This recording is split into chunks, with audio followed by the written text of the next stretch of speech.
Everybody. I'm Mrs. Shrutika, Assistant Professor, teaching Strategic Management at SNSB Spine, an experiential business program. In this lecture series, we've been discussing about the strategic implementation process. This particular video is on designing organizational structure. So, how we can align organizational structure with the strategy that we are going to implement. Let us get into the video. Organizational structure, as we all know, is the hierarchy and reporting relationships within a company. So it's about who comes above who comes below whom, and who comes along with whom.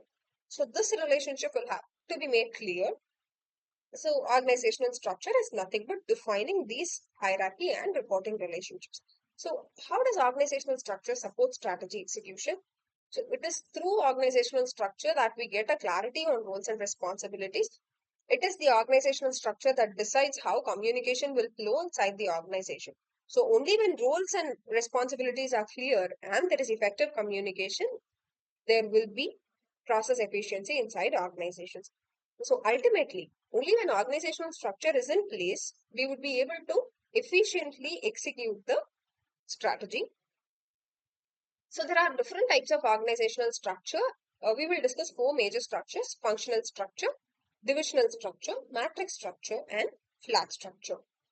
So in functional structure, we group employees by specialty or function. Say, for example, all finance experts would be in one team. All marketing experts would be in one team. So the prime advantage of this particular structure is that we'll have a specialized and efficient team who can do that particular specialty or function at the best. But the major disadvantage will be when all the finance people are put together on one team, there are chances that people in the other team do not understand finance. The people in the other team do not understand what this finance team is even doing. So this can lead to silos and poor communication across the functions. The second structure is divisional structure. Here we organize the teams based on product lines, geography, or customer segments. Say there's one team that will manage the Pune branch, there's one team that will manage the Bangalore branch, there's one team to manage the Coimbatore branch. So each team will have one finance person, one marketing person, one sales person, one HR person, one operations person. So there'll be experts from all the fields who are put together as one team to either manage one product line or one geographical area or one customer segment. So the prime advantage here is we'll be able to focus on specific markets or products. So there's like different expert opinions coming towards one goal. It's like there are multiple people who are experts at their own fields who will work together so that the specific market or product line gets improved. But the primary disadvantage here is because there's one marketing person here and one marketing person in another branch, there are chances that resources gets duplicated and efforts get duplicated. Like there will be two people who are doing the same work without knowing that the other person is also doing that.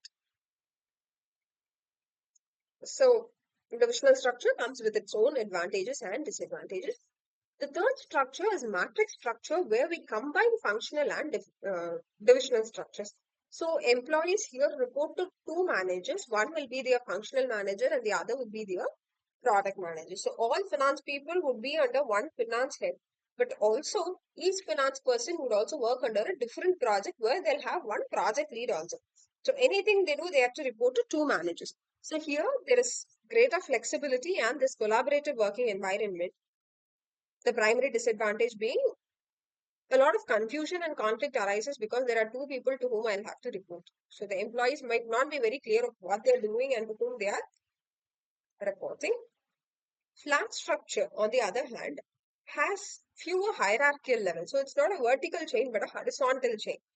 So maybe like this one CEO who oversees almost all the 100 employees that are working there, instead of the CEO having five departmental managers, the managers having three assistant managers under them, the assistant managers having supervisors.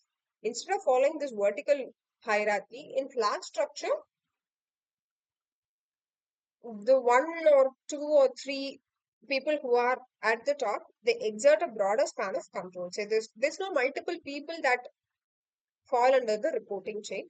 So here, decision making becomes easier. The scope for innovation gets widened as there are like very few decision making people.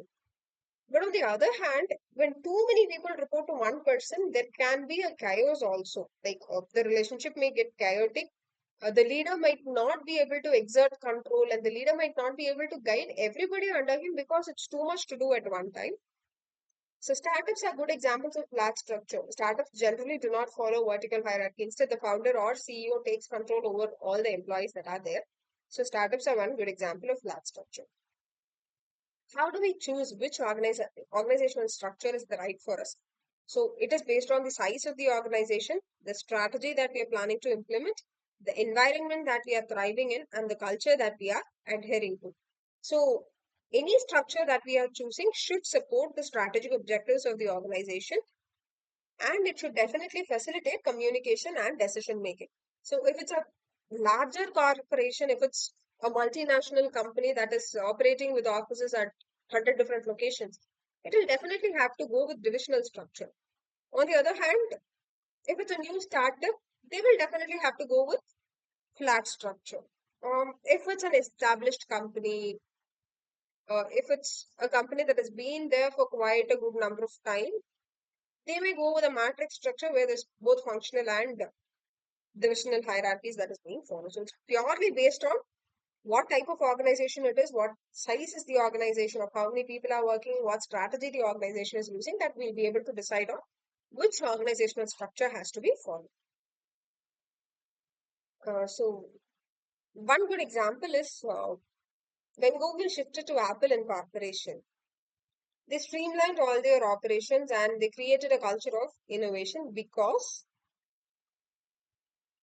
under Apple, all the different Google products became subsidiaries that operated independently. So each different product had their own core mission and they just focused on doing that. So, like the Google web page team worked under improvising on the web page. The Google Scholar team worked under improvising on the Scholar. The Gemini team, they focused on only on improvising the chatbot. So in this case, there was decentralization and everybody in the team were able to focus on one particular work. There was autonomy and agility because they were smaller independent companies, so they were easily able to innovate and they were easily able to adapt to any kind of change that is coming by. Process became transparent here. It was becoming easier to track the performance. Investment and risk management was again getting easy because all the high risk ventures were broken down into smaller units and they went in the hands of diverse investors, and there was a scope for focused leadership as well.